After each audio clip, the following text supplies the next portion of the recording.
Assalamualaikum warahmatullahi wabarakatuh. Video kali ini berkisahkan mengenai amalan menyapu khuf. Sebelum itu, di sini merupakan nama dan nombor matrik ahli kumpulan ini.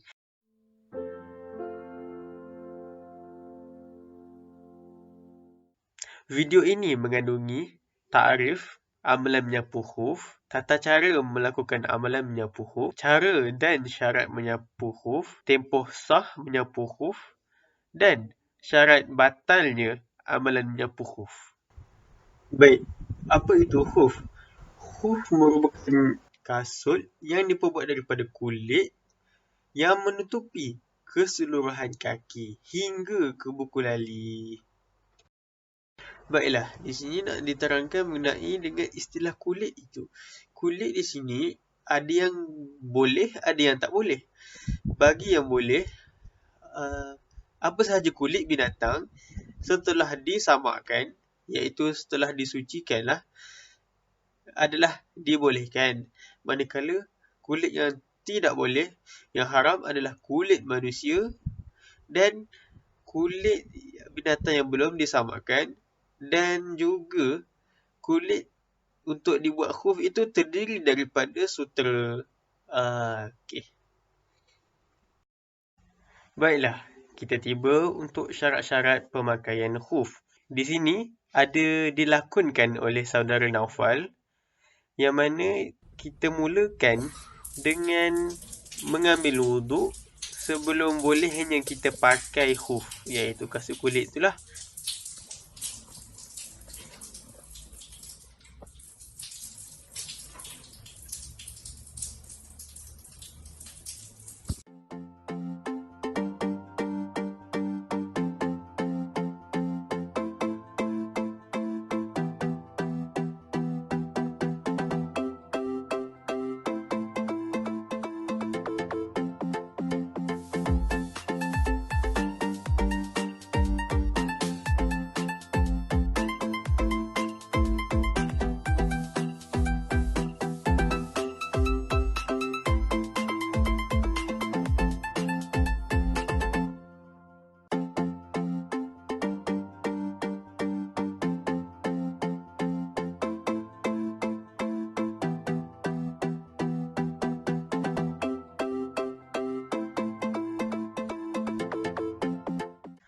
Kemudian, tibanya waktu solat Zuhur, Naufal bersegera untuk mengambil wuduk bagi menunaikan solat fardu Zuhur.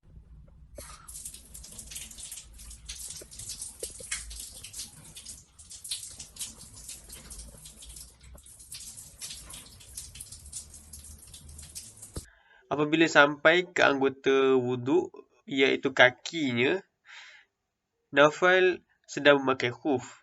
Jadinya, Naufal tak perlu cabut khuf dan hanya perlu menyapu ke atas kedua khufnya. Dan dengan melakukan demikian, Naufal tak perlu cabut ataupun tak perlu basuh kaki dan cuma menyapu khuf, dan wuduknya diterima dan sah untuk Naufal melakukan ibadah solat.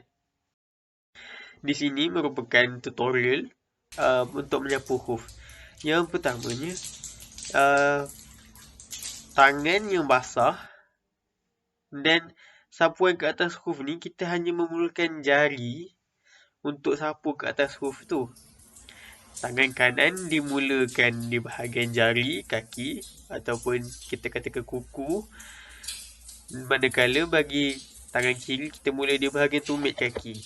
Dan apabila kedua tangan itu digerakkan, hendaklah serentak seperti yang ditunjukkan oleh Naufal.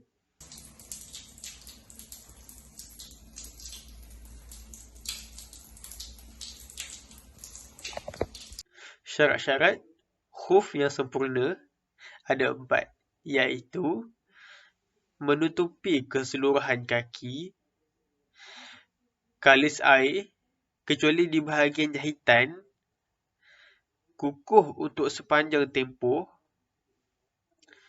suci daripada sebarang najis. minasyaitonirrajim. Bismillahirrahmanirrahim. Kita sambung kepada hukum menyapu ke atas kedua-dua khuf. Okey.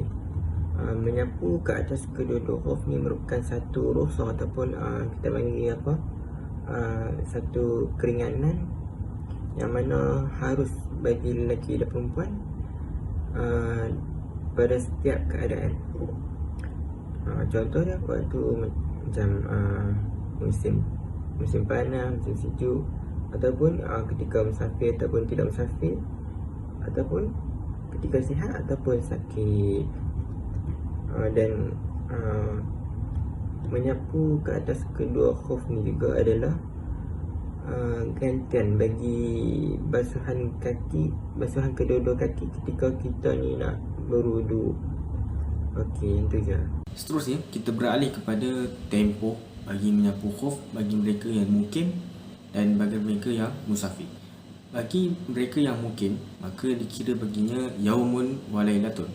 Adapun bagi orang yang musafir, maka dikira baginya itu salah satu ayyamin wa layalihinna. 3 hari 3 malam bagi mereka yang musafir, maka 1 hari 1 malam bagi mereka yang mukim. Bermula tempoh khufan tersebut bermula sekiranya seseorang itu berhadas. Ketika mana seorang itu mengambil hadas, mengambil wudu, kemudian dia berhadas, maka di situlah bermulanya tempoh bagi menyapu khuf tersebut. Tetapi sekiranya seorang itu mukim kemudian dia bermusafir, ataupun seorang itu bermusafir kemudian dia bermukim, maka telah disebut dalam kitab fi al-manhaji ataupun kitab-kitab besar yang lain di sisi mazhab Syafi'i rahimahullah taala, dikira baginya itu fa in masaha fil hadari thumma safara atau masaha fis safari thumma aqama atamma mashu mukimin, maka dikira baginya itu 1 hari 1 malam sahaja sapuan al-khuffain. Adapun di sisi mazhab al-Hanafi rahimahullah taala, sekiranya seorang itu bermukim kemudian dia bermusafir, maka dikiranya bagi itu bermusafir kerana hak baginya itu adalah musafir, maka dia boleh untuk menyapu khuf selama 3 hari 3 malam. Ataupun dia bermusafir kemudian dia bermukim, maka dia dibenarkan untuk mukim, dibenarkan untuk 1 hari 1 malam kerana dia ada hak sebagai seorang yang mukim. Serta terdapat beberapa pendapat yang telah ditulis oleh Imam Ibnu Qasim dalam kitabnya Al-Fathu Al-Qari, dalam syarahnya itu Matami Hujah, mengatakan bahawasanya orang yang bermaksiat dan orang yang al-haim, iaitu orang yang tiada tujuan, sekiranya hendak bermusafir tapi kedua-dua perkara ini terlibat, maka dikira baginya itu 1 hari 1 malam sahaja, maka tidak dibenarkan baginya 3 hari 3 malam. Dan ini telah disyarahkan di dalam kitab Hasyiah Ibnu Qasim juga, Hasyiah Al-Bajuri ala Ibnu Qasim Al-Ghazi, yang mana memberitahu tentang kisah seorang lelaki yang bernama Ahmad Al-Badwi, yang mana beliau pada mulanya hendak bermusafir dalam keadaan taat. Kemudian ketika sedang bermusafir, beliau meminum arak, maka di situ telah dikenakan baginya itu tidak boleh digunakan khuf selama 3 hari 3 malam, bahkan hanya boleh digunakan selama 1 hari 1 malam kerana melakukan maksiat, ataupun yang kedua bermusafir tanpa tujuan. Okey, seterusnya mubtilatul mashi, iaitu perkara yang membatalkan sapuan. Terdapat 3 perkara. Yang pertama, khal'un khuffaini au khal'un ahaduhuma awin khila'uhuma au ahaduhuma, iaitu khal'un khuffaini, cabut dua khuf tersebut ataupun salah satu daripadanya. Awin khila'uhuma, iaitu tercabut dengan sendirinya, sama ada kedua-duanya ataupun salah satu khuf tersebut. Jadi sekarang ni terdapat 2 situasi, iaitu yang pertama, khuf itu tercabut dengan kita cabutnya ataupun dengan kehendak kita sendiri. Yang kedua, khuf itu tercabut dengan sendirinya. Lain tu orang cakap apa, tak sengaja. Kiranya dua situasi ini akan membatalkan sapuan khuf tersebut. Kedua, inqida'u muddatul mashi, iaitu tamat tempoh bagi sapuan tersebut. Kalau tamat tempoh tersebut bagi orang yang bermukim 1 hari 1 malam, manakala orang yang bermusafir 3 hari 2 malam. Jadi apabila tamat tempoh bagi dua tersebut, kiranya secara automatik batal lah sapuan khuf itu. Jadi kalau dia hendak sambung, hendaklah cabut terlebih dahulu khuf itu, kemudian membasuhnya. Yang terakhir iaitu yang ketiga, huduthu ma yujibul ghusla, iaitu berlakunya perkara yang diwajibkan ke atas seorang itu untuk mandi. Sebagai contohnya, seorang itu berhadas besar ataupun berjunub, maka dia haruslah cabut terlebih dahulu khuf itu, lalu basuh kedua kakinya, kerana sapuan pada khuf itu adalah ganti kepada sapuan pada kaki dalam wuduk sahaja, bukan pada mandi.